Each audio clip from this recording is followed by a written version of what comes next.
Welcome to LOA Today. I'm Walt Thiessen. With me today are Louis D'Souza and Anne-Marie Young. This is your Daily Dose of Happy. We are so happy you decided to join us today.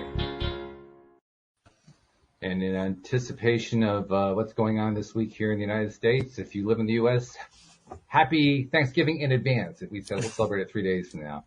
But we're looking forward to it here in this country. And wherever you are in the world, no matter where you are in the world, I want to thank you for joining us for another week here on the show. We have a full house today. Louis is here, Anne-Marie is here, and we have a special guest joining us. And I forgot to ask him how to pronounce his name. Here we go. I'm going to see if I can get it right the first time. I'm going to say his name is Amir Siddiqui. Yep, you got it. Oh, yeah. Mo. Another win. I love it. And he is the author of a recently published book called From Suicidal to Serene. And there's, of course, a whole story behind that, so we're going to delve into that. But first of all, Amir, thank you for joining us on the show today. How are you doing? I am doing great, and thanks for having me on your show. I'm excited to share my story. Glad to have you here. So let's jump right into it. Tell us the story. How did all this get started? Okay, so all my life I face mental, physical, emotional issues. I had anger, fear, anxiety, jealousy, rage, bitterness, all those negative emotions on a predominant basis. I also developed some physical ailment like chronic cough, goes on seven months in a year, frequent urination, allergy, and so much more. And I was just living my life, reacting, being angry. Every day was a hell. And I didn't even know if there's anything better out there. So, and I was diagnosed depression in 1997. I took some medicine and I tried pretty much every medicine I can think of. Abilify, Paxil, Depacol, Risperdal, lithium, all those they changed, nothing worked. And I thought, this is my life. I'm gonna live this way till I die. I was suicidal for a year and a half in 2001 to 2002. But somehow I was not able to end my life. Too bad for me. So it goes on and on and on. In June 2015, I got a break. So I got married. God knows why, but I did. So I wanted to increase my income. So I joined Bob Proctor's coaching for a year. And that coaching, and let me just tell you how I found out about him. So I had an EMDR therapist, and she suggested to watch the movie Secret, which I did, not one, two, but many times. And I get inspired, happy, enthusiastic every time I watch. But that's about it, only inspiration, no action step. But then somehow, 2014-15, when I got a hunch. So I tried to write down some name, Bob Proctor, John Azaroff, all the teachers were in this movie. And I had to do something because I wanted to earn more money. So I got enrolled into the coaching, Bob Proctor's coaching. And whole year passed by. I did everything he asked me to. Course ended. Now my life pretty much still same. I was not happy, not healthy, and broke. But one thing changed, and I got understanding. Yes, I can improve my life for better, and I can change. Once that understanding I received, I did many, many things. Slowly but surely, my life started to change. And this year, my life transformed. So I was so happy. I said, why not share it with everybody else? So I decided to write a book. I took time off, and I wrote the book. Book is launched, and here I am. So that's my story. That's how I got started. Walt, you're on mute. It actually helps if I take the mute off, doesn't it? Yes. And that is a fabulous story. Thanks for sharing that. And so many people have either watched the Secret, or they've listened to Abraham Hicks, or they've listened to some other teacher, Bob Proctor, you named one, John Astroff, and usually it happens after they had some kind of a crash and burn, and then they fly afterward successfully, and they say, "Oh, I got to share this with everybody else." It's amazing. I mean, this is like a universal response. So here we have another example of it, and I love the fact that you had that experience and that you are wanting to share it with the world. That's really, really terrific. One thing I am curious about, you mentioned how at first the only thing that changed was your thought processes started to change. You started to think about things differently. I think that's really important because that's where it all starts. You have to start thinking about things differently. Can you point to what it was that actually made the change, or is it just going through Bob Proctor's coaching and watching The Secret? Was it just sort of a general thing? So, as you know, our thoughts create our reality. Now, you listen many times, but you may not believe it. But in coaching, he said, listen to again and again and again and again. That's what he says. Repetition. So I'm brushing my teeth, the teeth, or doing something. I turn on his webinar or, audio tape and listen and listen and listen. So my belief changed. First, my belief was my life is what it is. It's in my fate. It's in my destiny. Destiny star. And belief create our reality. So my belief changed. No, that's not true. We have a power to create our reality, and we are co-creator and creating our reality every day, thought by thought. Once that belief change in my subconscious mind, not in the conscious mind, but subconscious mind, then, I got motivated. Yes, it's possible. Why not do something, and I did many, many things from hypnotherapy, cognitive behavioral therapy, EMDR therapy, acupuncture, week-long treat, and Hoffman process. They do all about thoughts. Mary Morrissey. I can just so many things. Once you can change, then you got motivation. Sure, let's do something. But if you believe it is what it is, then you got the motivation to do anything. So it's all about belief, the core belief. So I see Louis nodding his head up and down. That usually means there's a thought process going on that leads to a question or a comment. So what's going on, Louis? Yes. Yeah, I've got so many questions to ask you, Amir. Don't really know where to start. First of all, it's been fascinating because recently, I'm in the sauna, Walt, with this Spartan group, Oh, yes. So, one of the young lads who I met a few times there, who was part of my group, Ben's group, decided to commit suicide. So his funeral is next Sunday. Then you come on the show and you're starting to talk about from suicide to serene. Then Rotary is giving a talk about suicide next week. Oh, wow. On Thursday. I sense a theme.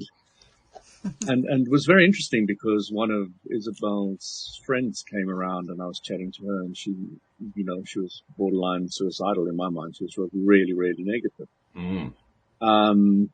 And couldn't see a way out. And when Amir was talking about, if you don't see a way out, you're just stuck. There is no out. And by chatting to her, you could see that there is nothing else that she could see. Nothing. And, I don't know how many people are out there because, as you know, I don't tend to draw this kind of people to me. But it just fascinates me that the law of attraction is bringing all these suicide experiences around me. Because, when I was young, I didn't know what was beyond life. And the way I saw it was this big black wall that I couldn't see past. And it was very, very scary because it was just, the thought of death was just a big black wall that I couldn't see past. And, I kind of think that's kind of the feeling that they have, where, you just can't see any further than where you're at the moment. You can't see any possibility of moving or changing.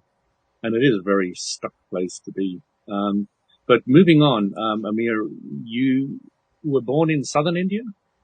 No, Pakistan, Karachi, Pakistan. Pakistan. Okay, Yeah.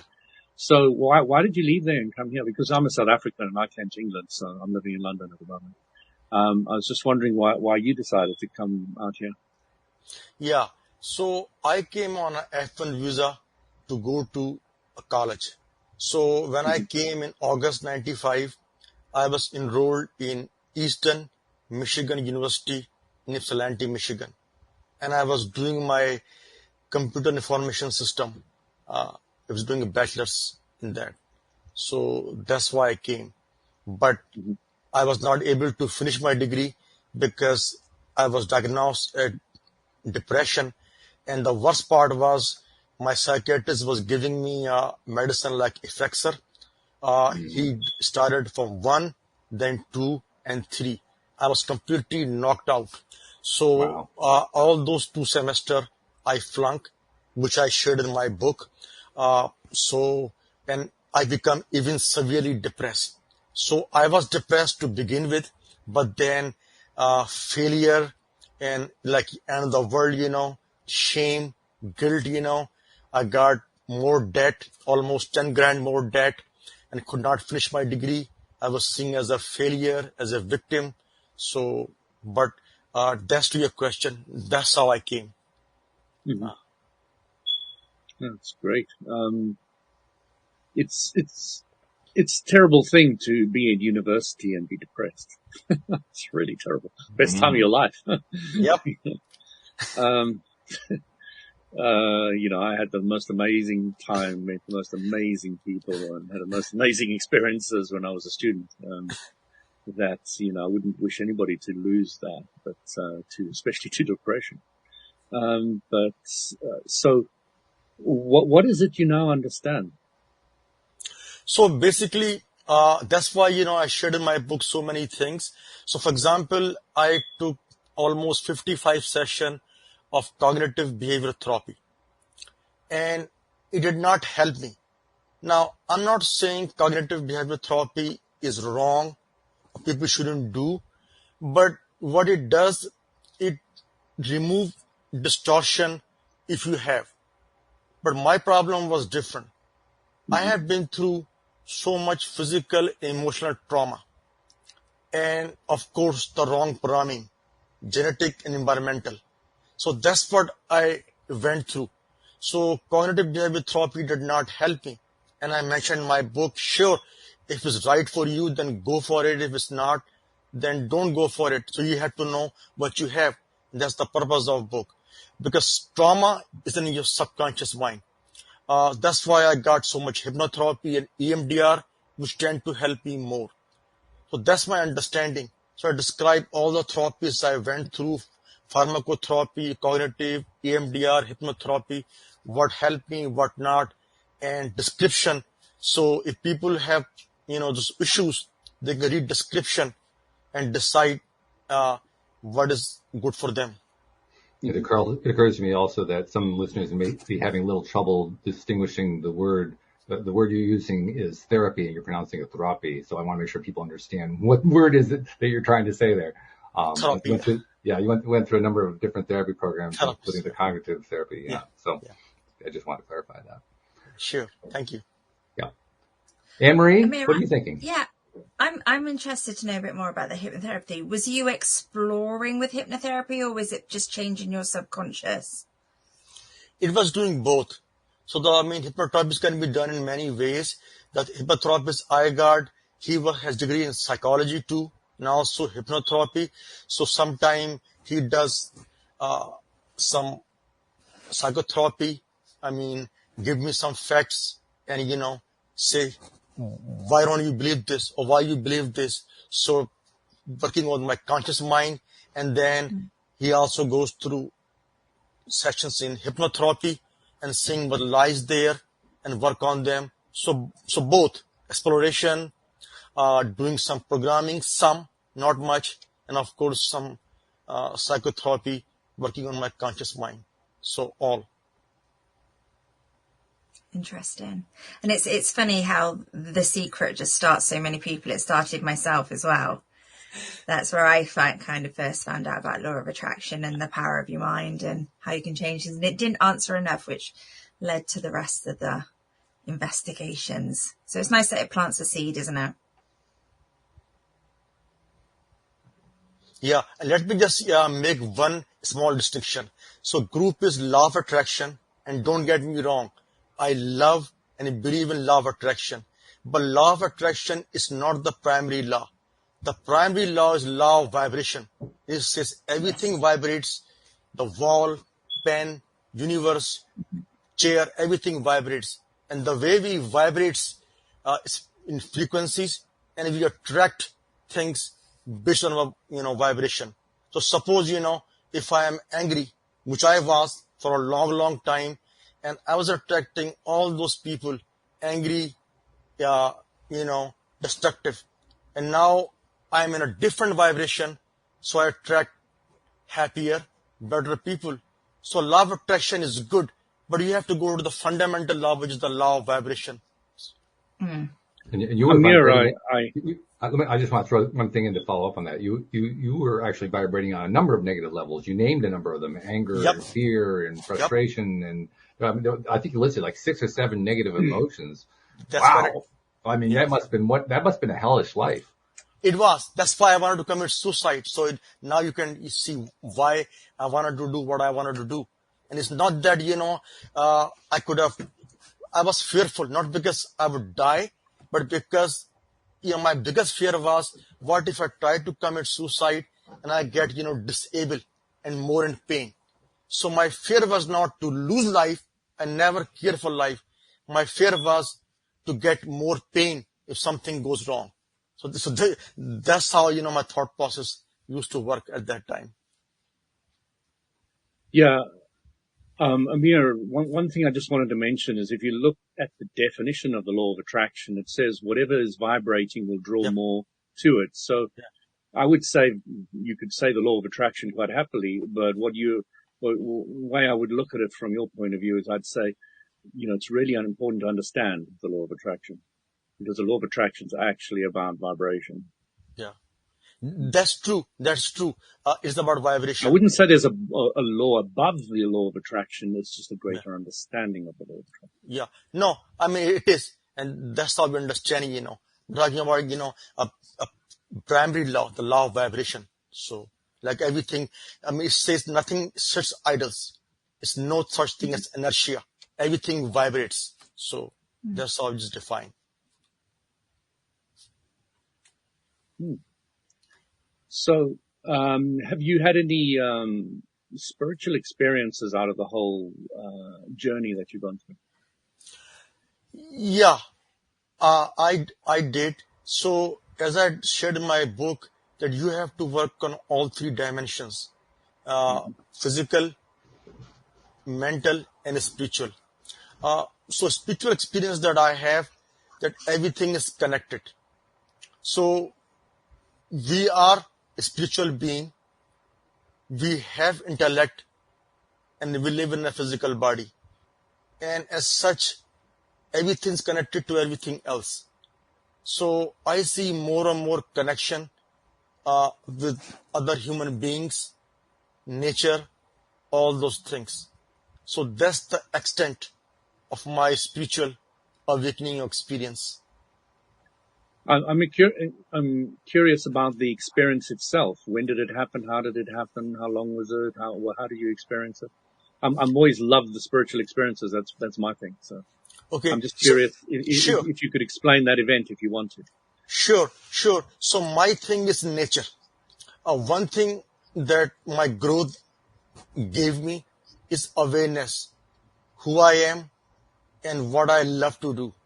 And I just love being in nature. So I'm saying I love nature. No, I love being in nature. in lake, ocean, my whole body just goes on. I feel so great. Time steals by. So when I started my journey, I started to going on lake nearby, especially in fall, in spring, other times too just sits, and I just completely feel so great. I cannot describe uh, how I feel, the smell, uh, the hearing, noise, all those things.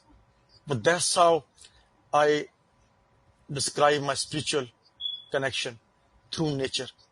I just lake, river, ocean, forest, you name it. I'm just completely felt so great. I'm with you. I especially love water as well. So when you were talking about that, like, yep, okay, I know what he's talking about. Yeah, I also love water. So does my daughter. We go swimming very often, and I teach her just to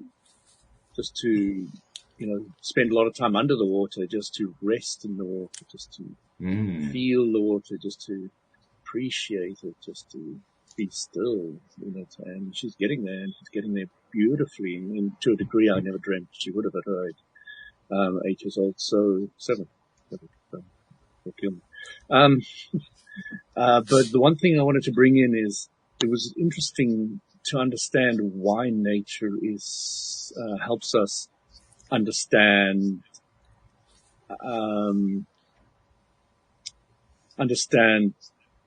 the unity or the oneness of life. And the way I've come to understand it is a tree is not trying to be anything else than a tree.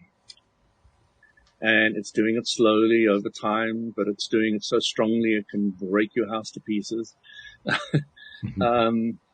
It's everything in nature is really just being what it's being, and it's not trying to be anything else. And it's the lesson I think us humans are often in dire need of, is just to be who we are, and that's it.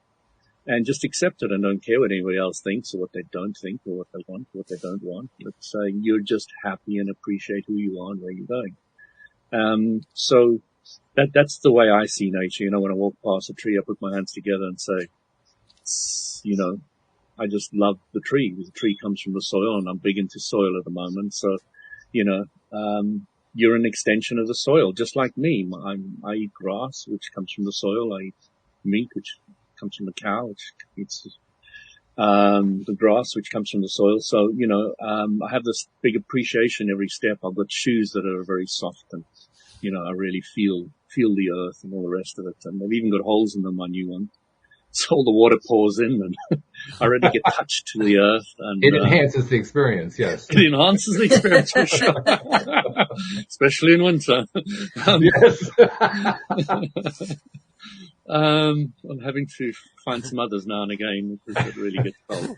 I go back to my old shoes that are complete rubber, and sealed at the bottom. But the new ones they've got like 100 holes at the bottom. So they're like very holy. Very holy. I call them my holy shoes.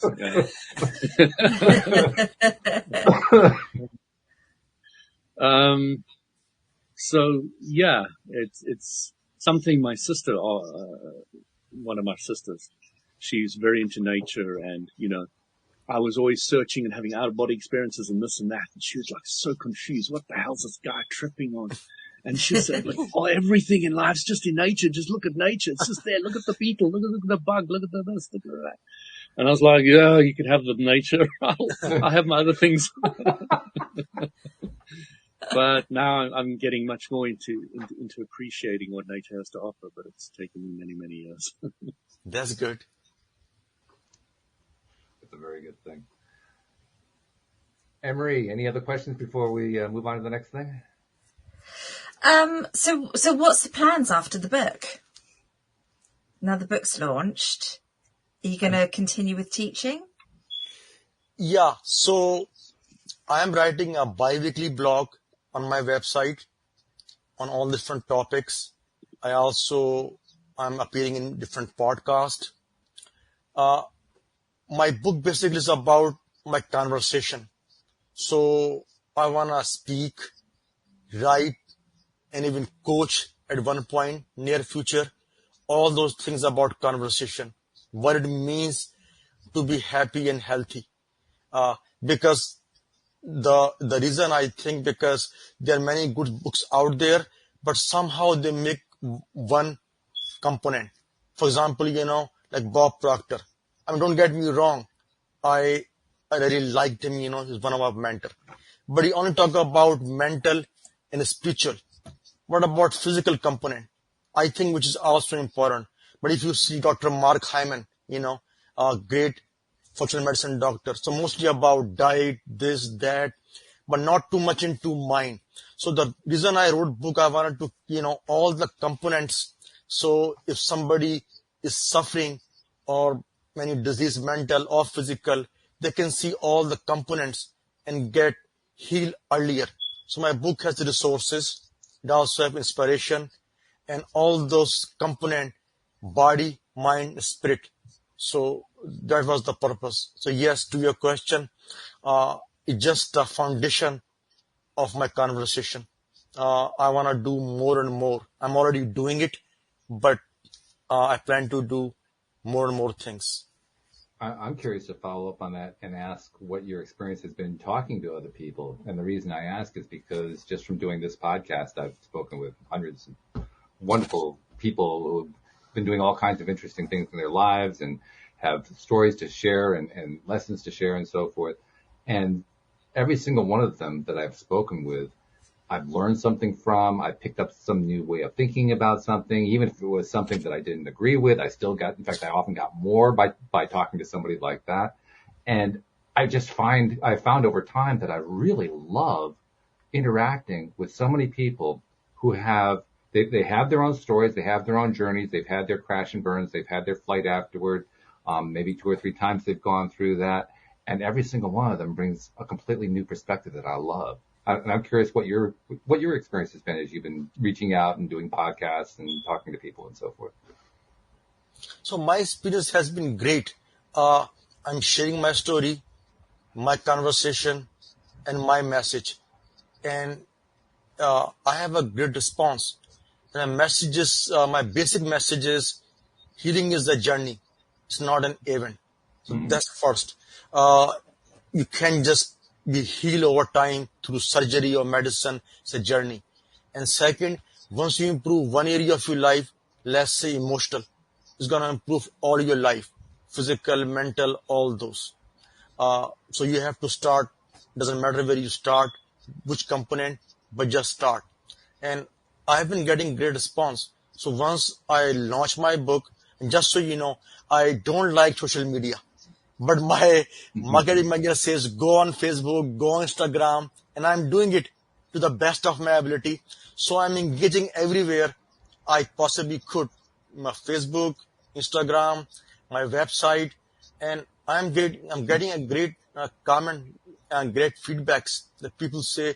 Even couple mental health practitioner, they put my book in the link for their patient to buy this book. Like Mark Hyman, he's gonna put my book into his link, and other person too. So I'm happy, the responses I'm getting. It's more than expected. You're actually reminding me of something. There's a guest that we've had on the program a few times who wrote a book called The Last Law of Attraction book you'll ever need to read. His name is Andrew Kaplan. And Andrew's story is a wonderful story, in part because he was doing the things that you just described, but he's been doing them continuously. He's been doing them for a few years now, and he actually managed to reach the 100,000 sales level this past year. And he did, and as he tells the story, it's because every single day he went on social media, or he posted something on YouTube, or he answered an email, or he went on to a podcast. He's just always doing something to further serve the book. That's the way he describes it. He does it in service of the book. And it really, he's a case in point. He's the proof is in his pudding. You go out, you keep doing it every single day, and you just don't stop, and you keep serving and serving and serving. You get to 100,000 sales. You actually get there. Yeah, that's a good story. And I believe that the more you do, just keep doing it. That's the idea. Yeah. And he also likes to tell a number of stories about people that he's interacted with, podcast hosts they've talked to and so forth. And he also emphasizes how much he learns from the people that he interacts with. I think that's one of the greatest things that being an author does for you. You start off as the person who's conveying information, but over time you become the person who receives the information. And it sort of, it closes the loop, so to speak, in the sense that any kind of energy exchange is an exchange. It's not just one directional. And when you get to the point where you're getting it going both directions, I think that's optimum. I think that's like doing a podcast. Everything here is an exchange of energy. And my God, if just ask Anne Marie, if I had to go without this for like 2 or 3 days, I'd probably be depressed. I'd be in withdrawal. So I really appreciate that you're learning and doing that. Yeah, I had the same experience. Just to say, you are absolutely right. It's two direction.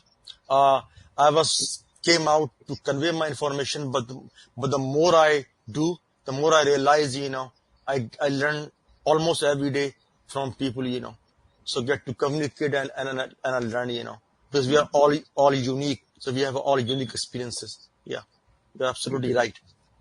If this is kind of putting you on the spot, but if you had to pick one that comes to mind right now, one person you spoke to, say in the last couple weeks, last month, something like that, who gave you an idea you hadn't thought of before and it impacted you positively, can you come up with one to just give us an example?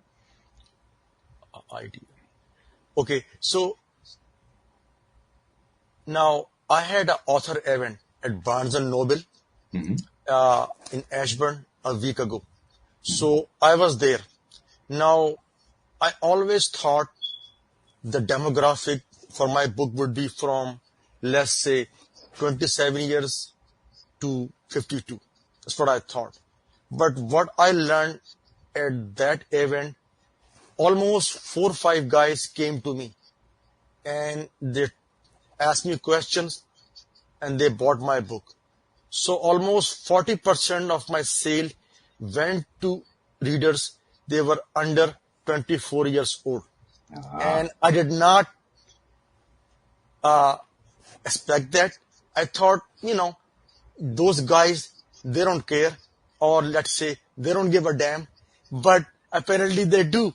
They came, they asked, and they bought my book. So I was surprised. So I guess that's my lesson, That's cool. I like that. Well, it actually makes sense too, because you started to experience your worst times when you were in college, when you were at that age. So it does make sense that people of that age could easily, relate to what it is that you're talking about in the book. But how cool that you got to meet some of them. You got to interact with them. That's correct. Yeah. Almost 40% sale went to, guys under 24. I mean, I could not possibly thought it was possible. Well, I know in the UK, that's the age range. Young males of sort of between like 18 and 26 is the highest rate of suicide in the UK. So the fact you're hitting them and giving that hope is just fantastic. It is fantastic. It's exciting. It is, and what I noticed, the problem we have, so, we don't have a deeper connection. So people, go to Facebook and all those things. First of all, people can only focus for less than 7 seconds. So they're not able to focus, they're not able to write, and they're not even able to communicate in person. So they lack so many skills. And even worse, the parents are busy, they don't get to really, mentored in a right way. So, I suppose for some kids, that's the reality. You just touched on Louis' favorite thing, short attention span. He has brought that up on numerous occasions. Yeah, I noticed that, so all those skills needed to be, developed. And of course, listening. I guess it's true for all of us, we don't know how to listen. We can hear things, but hearing and listening are two different things. So I try to, do with my book, same thing, to empower them as much as I can and see where the skills are needed, listening, thinking, focusing, writing, and communicate in person, all those things, So that's what, I launched my book. That's beautiful. I love it. And it's a very rewarding conversation to have. I mean, it's an ongoing conversation because you are having it with a lot of different people. But Yep. it's a fun conversation because every single one of those conversations where you're really listening and you've got them really listening. So if the communication is really flowing beautifully, Yep. wow, you get a sense of accomplishment out of that. At least I do. I imagine you probably do too. I think it's probably a universal response, but man, every single one of those just feels like you broke through another barrier. Yep. That's true. Yeah, That's true. it's exciting. It's exciting stuff. Let me ask you about your perspective on the society at large, which is always a bit dangerous because, there's so many generalizations we can make. But I want to bring it in because I often get input, let's put it that way. I get input from guests talking about the different things that they wish were better, that they see these things going on they don't like and so forth. And every single time that I hear somebody say something like that, I always respond internally. I don't always respond externally, but sometimes I do. I always respond internally with the idea, yeah, but look at how much progress is being made. And I see it everywhere. Now, I think that's partly because I do this podcast and I have some wonderful co-hosts and I have wonderful guests, and you get exposed to enough people like that, you're going to start thinking that this is becoming a really big deal. Somebody who doesn't do a podcast or doesn't listen to a podcast like this very often may not have the same perspective, but I'm curious what your perspective is. Do you see growth happening in larger and larger amounts over time, especially in the last 4 or 5 years? Because from my perspective, especially during the pandemic, I'm just seeing so much of it. I'm curious to know what you're seeing. Well, that is a really good question. And I sometimes I think about to write a book about, all those things, how they connect, like demography, technology, food, uh, people, trends, all those things. Now, I don't see that way. I see two different trends. Let me give you example about, my old field. I used to be appliance repair technician, and appliance used to last 30 years. When I quit my job, newer appliances goes on 3-4 years and break down. So I asked myself, why the hell, we improve so much with advancement in technology, but appliances breaks down in 3-4 years, and why the newer houses or newer appliances, they don't last long. So I believe that the way business is done, so much businesses, they have to, I think, evolve, meaning on 4 level: value to customer, value to stockholder, value to environment, and to all those 4 level. And they're not doing it. So everywhere you look, at least I see this way, and not just appliances. If you can see about even movies, I watch movies 60s, 50s, they're great. Now I watch new movies, there are some good, but most movies, they don't make the way used to make. So I see both ways, on one end, you see advancement, spiritual growth, functional medicine, and people are growing, they're getting healthier. But on the other level, the way it's done, business, all those things, they're going to the shit rack, So, both things happening at the same time. And I think it comes to a point eventually that the way we are living, it could not survive or sustain, and maybe just gonna be transformed to something higher. It would be painful, it would be a lot of destruction, but that's how it would be, But that's how I see.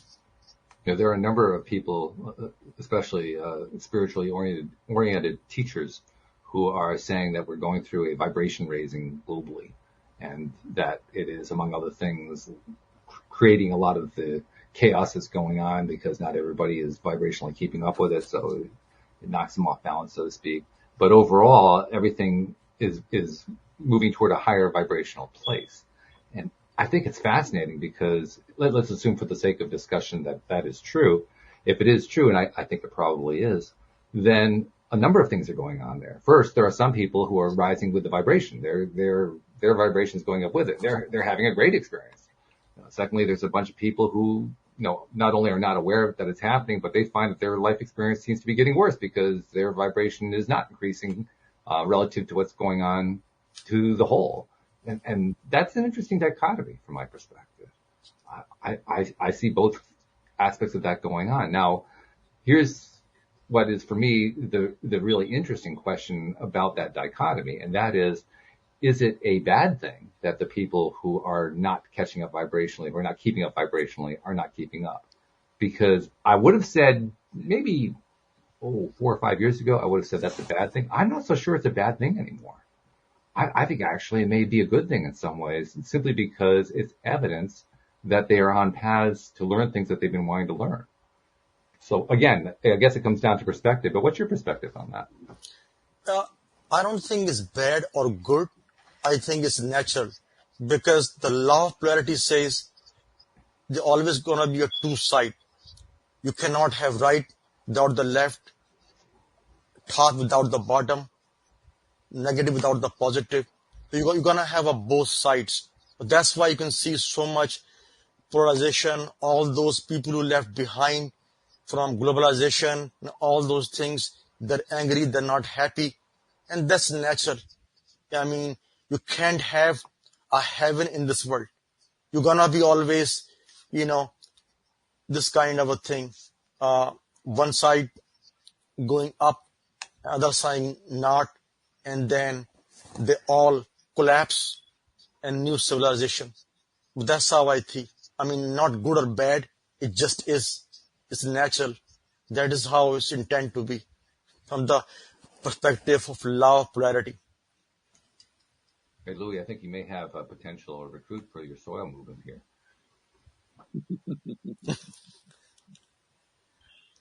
Louis is very much into soil reclamation, and he gives us little lessons, little tidbits periodically about how important soil is and how relatively insignificant humans are by comparison. So I was not thinking about that when you were talking there. He keeps us on our toes, that's for sure. So. But I suppose if we're saying to people that, it's a shame that you're not on another vibration, then we're in that judgment and we're in a lower vibration for judging it, aren't we? So I think I'm in a higher vibration than you are. It's a competition. You better catch up or you'll lose that. I'll be in the old world. Yeah, all kinds of different ways to look at this stuff. No doubt about it. Yeah, I don't judge people. I'm just saying, if you have to do comparison, which I'm not doing, personally, but what's going on in society and all over the globe. So that's why, I invoke the law of polarity, You see people everywhere, The people who left behind and people, who are moving ahead, in Europe, in USA, in everywhere. And the ones they left behind, they're not happy, of course. They're angry. That's why you see so much anger and shooting and all those political polarization and all those. So it just is. I don't think it's bad or good. I mean, we cannot have a heaven in this life. It has to be that way, to me, I'm curious how go ahead, Emery. I've been talking. No, I was just going to make the point that sometimes when you hit that rock bottom like you did, Amir, that's when you can start learning the tools to raise your vibration. So sometimes some people might have to hit that rock bottom.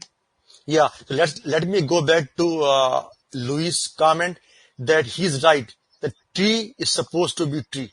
Like oak trees plant to be oak tree. Or mango trees plant to be mango tree. But we human, we are the highest creatures, We can change our vibration to a higher vibration and lower vibration, unlike tree, unlike mountain. So we have that choice, and we can change our vibration. So I want to make a quick point. It's a beautiful point because it's the power of creation that you're talking about. Exactly. Yeah, only humans have. Oak tree does not have. No matter how much I love oak tree and nature, but they don't have this power to create, to raise their vibration. Only we do. Yeah, but they're not depressed and frustrated, and tired and annoyed. Nope, they're not. They're And same. that's generally a much better place than most humans are. So a lot of humans can draw a lot of benefit from nature and where they're at. No, I love nature, but you're right, so many, they are better than most human beings. You're right, they are at peace. We have to create our peace. We have to do, meditation and so many tools to raise vibration and live the way we want to live, unfortunately for us. That's the burden we have. You were saying that, without a down, there's no up, without a valley, there's no hills, without light, without darkness, there'd be no light, etc. And, I agree with you. I knew there was a profound understanding to the secret of life when I was young, but I didn't understand how it affected me as a human. And the way I came to understand it is when Abraham Hicks said, when you know what you don't want, you have a better idea what you do want. And that was like the light bulb moment for how the polarity works in a human. Yeah, that's how it is. It's a beautiful thing. It is. It's a beautiful thing, yep. I'm curious to know, since you put out a book that helps people who are interested in improving to improve, I know there are going to be situations where you're going to encounter people who, if you were to show them the book, they would have no interest in it at all. They're much more passionate about staying in that angry place or that depressed place or that frustrated place or whatever. They'll fight for it. They'll actually say, you get out of here, get that chunk out of my face. I don't want to hear anything about that. And I'm curious to know, how do you respond to that? How do you feel about that? I mean, I can understand them. And I think I can understand them better than they can understand themselves. I have been there. I live most of my life like that, So 35, 40 years, that life. So I completely understand, So what can I say? I mean, I respect their choice. If they want to be in this vibration, so be it, I don't impose, my book is out there. It's a choice. Only it's a choice if you want it. I mean, you don't have to if you don't want to. I love that perspective, the idea of respecting the choices of others. Even if they're choices we wouldn't make for ourselves, respecting them anyway. I think that's so important. Yep, that's important. Yep, yeah. Because without that, you really don't have that dialogue that you were talking about earlier. There's no way to truly communicate with listening skills if you don't have that level of respect. Yeah, then you say, okay, make them, everybody just put them in a jail or somewhere and put injection or just make a new programming. But that is now how it works, They have to choose, or they have to have a desire. Because I believe desire is the starting point of everything. May it be health, happiness, or wealth. You have to have a desire. But without desire, I mean, you can't have anything. You can have wish. How can you say locking them up and drugging them is not the right way when everybody's doing it? I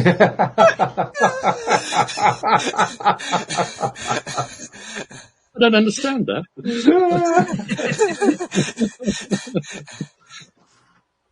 Legally. No, I don't want it.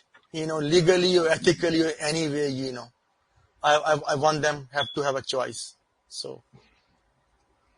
The funny thing is, the ones who want to keep locking everybody up, they don't ever learn, do they? They just keep locking people up, and they don't notice. If you don't lock them up, I don't have a job. I'm going to have to lock them up. And I don't get paid. But like you said, I understand it. I get why. I mean, I can certainly fall into that mindset as well. It's just fascinating how resistant we can become to thinking about it any other way. Yeah. We don't want to. What were you saying, Anne-Marie? Yeah. No, I was just going to say that's one of the hardest lessons is realizing that it's our choice. And certainly, like if somebody said to me years and years ago, "Well, you chose that," I'm like, I didn't. I bloody didn't. But I did. It's interesting when you go back and you thread the threads of what thoughts created the place where It where really you got to. is. And then you Yeah. can say, oh my God, there might be something to this shit that everybody believes in. It's own reality. You did actually create your own reality with your thoughts. Oh my God, no, this is wrong. Couldn't be that easy, because if I just change my thoughts, I'm gonna be fine so quickly. So nah, can't be right. I have to pay a shrink for a couple of thousand million times before I get fixed. The phrase that kept occurring to me over and over again was, "Oh, I did it again. Oh, I did it again." Yeah. Done. It was a V8 moment without the V8. I mean, it was it was frustrating, but that's part of how we learn. It is. That's just But if you part of don't how have we learn. somebody Sometimes we around just need you, to go through it. if your parents are not clear how life works and the way things do it, if your teachers aren't, if your peers aren't, then where you gonna find the inspiration or understanding, or where are you gonna get the clarity from? You got to go find a book by Amir and then sit in your room and then argue with your parents that the book's all wrong, what they're telling you, even though it feels right. And, it's a journey, man. What? Wait a minute. You mean you actually have to live it? Is that what you're telling us? Oh my God. You might have to get off that phone.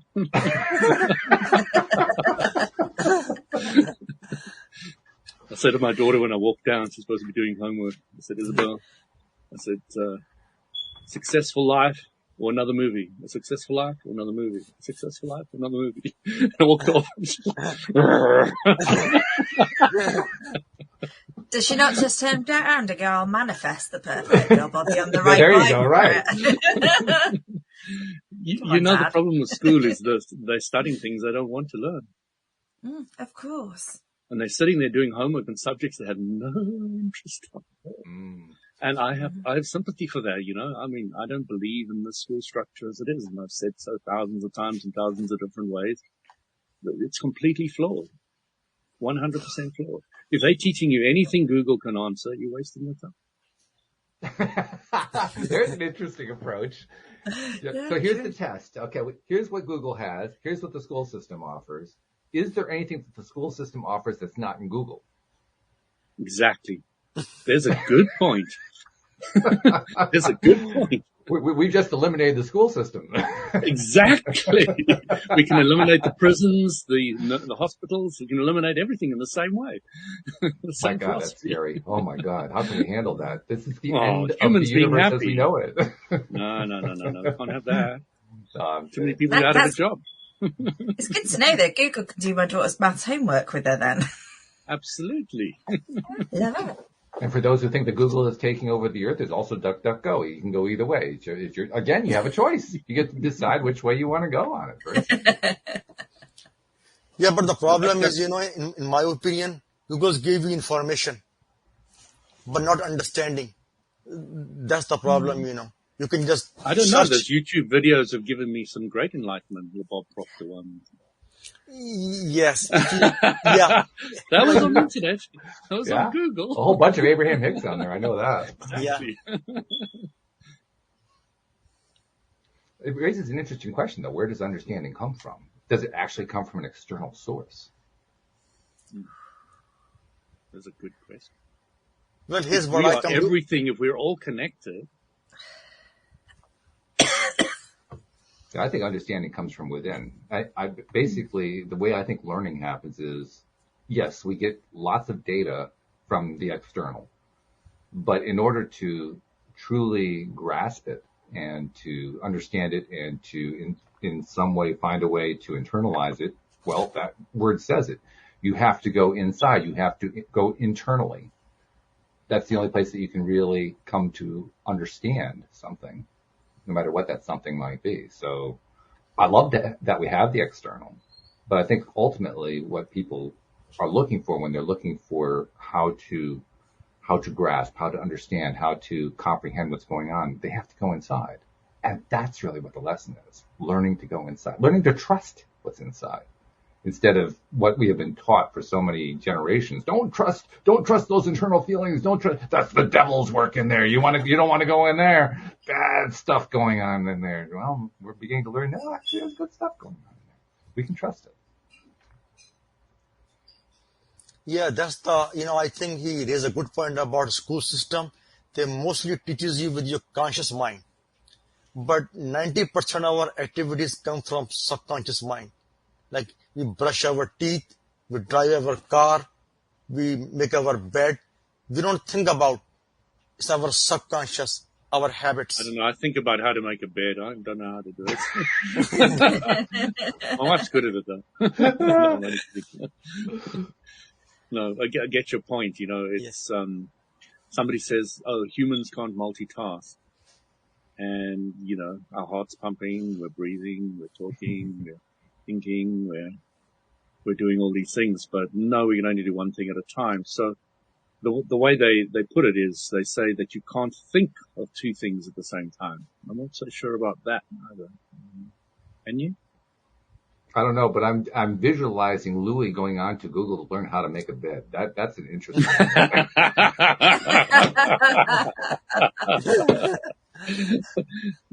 Walt, they came up with duvets and you just throw them on the bed. It's easy. The old days, it was all tucked in and the sheets fold out and the blanket. Those days are gone, man. You want to cool down a little bit, you stick your leg out, balance the temperature. That's my favorite thing to do. Yeah. That's my favorite way to sleep. Yeah, I love it. Hey, this has been a fun conversation, Amir. We're so glad that you took the time to talk with us and share with us about your book and share your story and so forth. If anybody wants to find out more, well, first of all, I imagine they can find the book on Amazon, probably other places too, but where can they find out about Amir?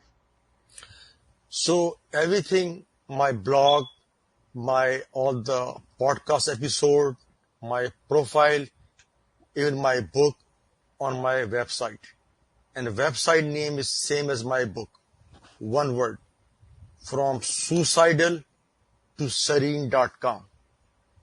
From Suicidal to Serene. And my book is more than Amazon. So Amazon, Barnes & Noble, Digital 2 Draft. I think there are 6-7 different platforms is on there. And there's always a listener who wants to know whether it can be purchased in an independent bookstore. And I imagine that but what's true for most is true for you, that if they don't have it in the store, it can always be ordered, that the book is now available through an ordering process. Yes. Yes. Okay, it can be ordered from 7-8 different platforms. So Europe and USA. Good stuff. I love that. Well, one more thing I have to tell you before you go. And that is, like so many people who have come onto this program, you are a giver who is finding all kinds of creative ways to give. And there are many people who you'll never meet them, you'll never see them, you'll never find out who they are, but you're touching their lives in ways that you'll never know about. And I think it's important to recognize that fact. So on their behalf, thank you for what you've been doing. Thank you for the book you wrote. Thank you for what you're continuing to do, because I think that deserves recognition. So thank you very much. Well, you are welcome. And I really appreciate people like you made me realize that what I did is so good, People like you. So thank you for having me on your show. And, I'm grateful. Glad to have had you. So glad. And Louis and Anne-Marie, as usual, it's been wonderful. Thank you guys very much. Thank you to our podcast listeners everywhere. Oh, yes, all the time. And thank you to our podcast listeners everywhere. We will see you all next time here on LOA Today. Goodbye, everybody. Thank you, everyone. Thank you.